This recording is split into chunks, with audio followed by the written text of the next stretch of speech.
महाराष्ट्रीयन लोकांना तिखट झणझणीत आवडतं हा केवळ एक गैरसमज आहे. त्याचबरोबर त्यांना गोडही तितकंच आवडतं. त्या गोडाचाच एक पदार्थ नारळाची वडी आज मी तुम्हाला दाखवणार आहे.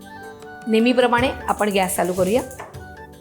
त्यानंतर सर्वात प्रथम आपण घेतलंय नारळ किसलेला घेतले. साधारण एक आपण अख्खा नारळ, जेवढा नारळ आहे त्याच्या पाऊणपट तुम्हाला साखर घ्यायची आहे.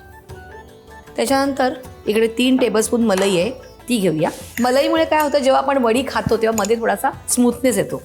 त्यानंतर आपण ह्याच्यात थोडंसं अर्धा वाटी दूध घालणार आहोत. दूध यासाठी घालणार आहे की साखर आणि खोबरं मिळून यायला पाहिजे. आणि आता आपण हे सगळं व्यवस्थित मिक्स करून घ्यायचं आहे. आणि मग जरा गॅस मोठा करून आपण हे सगळं गोळा होईपर्यंत हलवायचं आहे.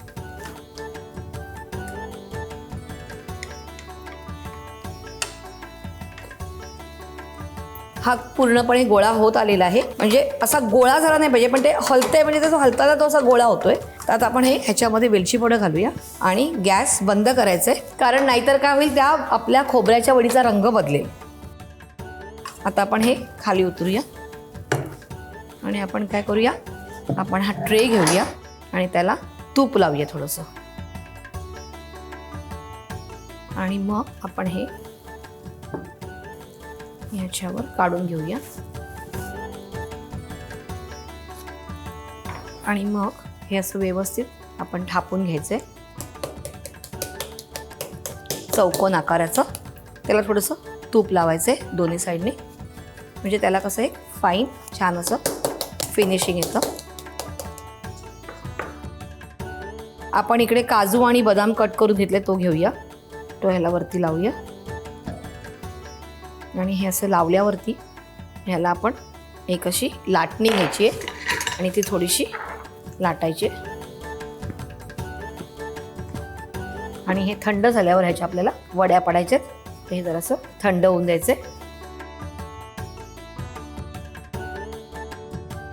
ही मस्तपैकी ड्राय झालेली आपण आता ह्याच्या वड्या करून घेऊया.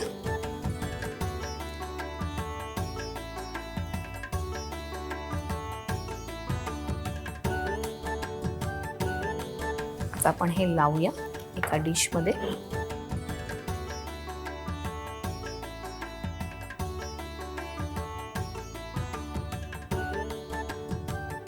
आजची गोड गोड रुचकर मेजवानी तयार आहे.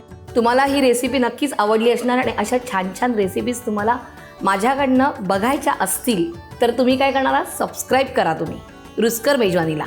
चला तर बाय.